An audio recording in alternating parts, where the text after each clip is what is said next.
What's in the Iran deal Trump says he's ready to sign? Is it mostly about pausing the war and reopening Hormuz, while sidestepping hard nuclear limits? Has Trump caved on key nuclear demands, with the draft letting Iran keep its enriched uranium at home while details get pushed to a later bargain? Does Mojtaba get the last laugh as highly enriched uranium stays inside Iran, even under a deal sold in Washington as a big win? Will the Hormuz crisis actually end under this new deal, or is Washington once again deluding itself about how much leverage it really has over Tehran? Trump has signaled that a U.S.-Iran memorandum of understanding could be signed within days, according to reporting by Axios. Negotiators have reportedly reached a tentative text after conducting talks in Tehran, suggesting that the main political parameters of the memorandum of understanding are already agreed. The deal is expected to set up a framework to address Iran's stockpile of enriched uranium, focusing first on principles and mechanisms rather than detailed technical steps. U.S. officials have indicated that downblending enriched uranium inside Iran remains one of the options on the table for managing that stockpile. Any concrete, technical steps on Iran's nuclear program are expected to require a follow-on, second agreement that would build on this initial framework. Under the draft deal, ceasefire is expected to be extended for 60 days, including in Lebanon.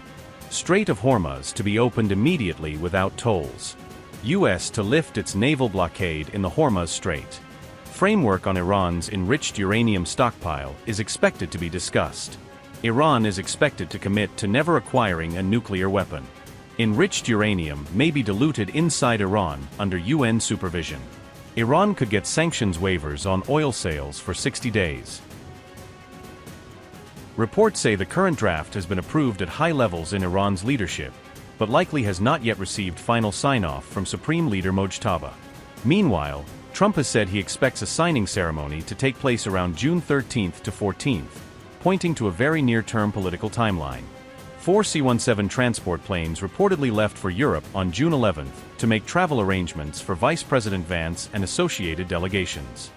The American Vice President may travel to Geneva in the coming days for a signing ceremony, if the schedule and final approvals hold. Notably, Qatar and Pakistan jointly mediated the proposed accord, with their key facilitation role becoming clear on June 10th. If concluded, the Memorandum of Understanding is expected to be known as the Islamabad Agreement, underscoring Pakistan's central role as a host and mediator. Qatari mediator Ali Al-Thawadi is reported to have held extensive contacts with U.S. envoys throughout the talks, helping bridge gaps between Washington and Tehran.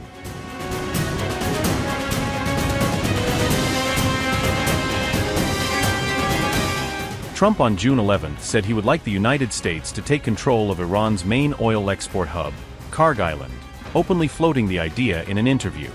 Speaking to Fox News, Trump argued that capturing Kharg Island would be better than striking civilian infrastructure inside Iran, presenting it as a more focused military option. Kharg Island is the centerpiece of Iran's energy export network and a critical source of government revenue, handling the bulk of the country's offshore oil shipments. However, Trump acknowledged that any move to seize the island could face domestic opposition in the United States, given the risks and potential costs involved. He said he was unsure whether Americans currently have the appetite for a costly new military operation that could demand significant resources and time. Military analysts note that capturing and holding Kharg would require a large-scale ground deployment, going far beyond air or naval strikes alone. Such an operation could place thousands of U.S. troops in direct confrontation with Iranian forces on and around the island, sharply raising the risk of escalation. Meanwhile, Republican Senator Lindsey Graham strongly endorsed the idea of targeting Kharg, backing Trump's suggestion as a serious option.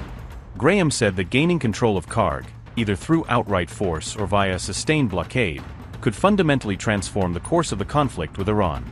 According to Graham, combining pressure on Kharg with maintaining security in the Strait of Hormuz would give the United States major leverage over Tehran's economy and strategy. He also warned that time was running short and urged rapid action if ongoing peace talks with Iran failed to produce results. Trump claimed that Iran was dying to make a deal, and was under intense military pressure from recent U.S. actions. He argued that Tehran was already in a position of submission despite continuing resistance and counterstrikes from Iranian forces. However, Iran has maintained that it is ready to fight back against any U.S. ground troops that might move toward its territory or key assets. Iranian Parliament Speaker Mohammad Bagher Ghalibaf said Iran is waiting for the arrival of U.S. troops on the ground to set them on fire, issuing a stark warning against any invasion of Kharg or other areas. Iran spent months preparing for a potential U.S. attack on Kharg Island, according to CNN, a period of sustained fortification during which Tehran moved forces and material to strengthen the island's defenses against any imminent operation.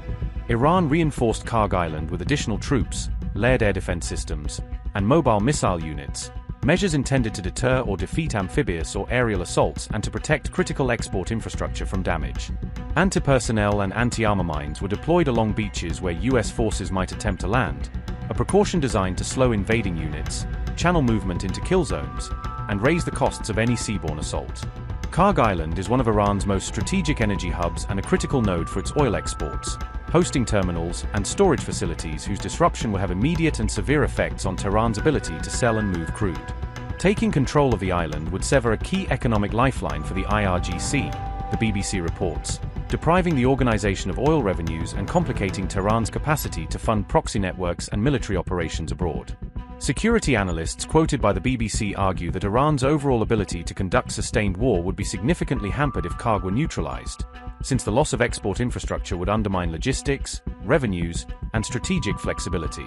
The island could also serve as a forward platform for U.S. forces to launch strikes or exert influence across the Strait of Hormuz, giving any occupying power operational reach to interdict shipping or target Iranian facilities. Seizing Kharg would offer the United States leverage to pressure Iran into keeping the Strait of Hormuz open, a strategic choke point whose security is vital to global energy flows and regional stability. Remember that after a U.S. attack on February 28, Iran effectively closed the Strait of Hormuz for a period, a dramatic move that disrupted maritime traffic and underscored how control of choke points can produce outsized economic shock. In response to the closure, the United States imposed its own naval blockade that severely curtailed commercial shipping, a tit-for-tat escalation that alarmed energy markets and international shippers. The Strait of Hormuz supplies roughly one-fifth of global gas and LNG flows, and its partial or full closure sent shockwaves through energy markets, driving prices and geopolitical anxiety higher. Meanwhile, U.S. planners reportedly came very close to authorizing fresh lethal strikes on Iranian targets, a proximity to direct action that intensified regional tensions and prompted urgent diplomatic outreach to avert a wider conflagration. As the Iran conflict entered its final stage, reports claimed the United States was only about 3 hours away from launching a new round of military strikes. U.S. military forces were reportedly stopped from firing missiles after Donald Trump announced that a deal had already been reached. At the time, American forces had already received formal orders to carry out strike operations later that same evening. According to reports by NBC News, operational planning for the strikes had reached its final preparation stages. The U.S. Navy had also reportedly adjusted air operations and prepared munitions as part of an approved strike package. Officials described the entire operation as being in its final phase before it was suddenly and unexpectedly called off.